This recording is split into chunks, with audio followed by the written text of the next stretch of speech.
السلام علیکم۔ کسی نے سچ کہا ہے، تمہاری پریشانیاں تمہاری بے ادبی اور ناشکری سے جڑی ہوئی ہیں۔ غریبوں کی ہائے اور فارغ لوگوں کی رائے کبھی نہیں لینی چاہیے۔ اخلاق کبھی نہیں ہارتا اور تکبر کبھی نہیں جیت پاتا۔ آج کا سبق شروع کرتے ہیں۔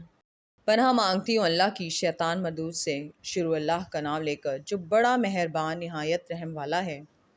اور اگر وہ نکلنے کا ارادہ کرتے تو اس کے لیے سامان تیار کرتے، لیکن اللہ نے ان کا اٹھنا اور نکلنا پسند ہی نہ کیا تو ان کو ہلنے جلنے ہی نہ دیا، اور ان سے کہہ دیا گیا کہ جہاں معذور بیٹھے ہیں تم بھی ان کے ساتھ بیٹھے رہو۔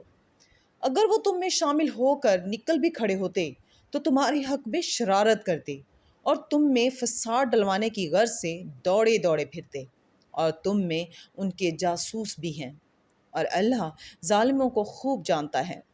یہ پہلے بھی طالب فساد رہے ہیں اور بہت سی باتوں میں تمہارے لیے الٹ پھیر کرتے رہے ہیں، یہاں تک کہ حق آ پہنچا اور اللہ کا حکم غالب ہوا اور وہ برا مانتے ہی رہ گئے۔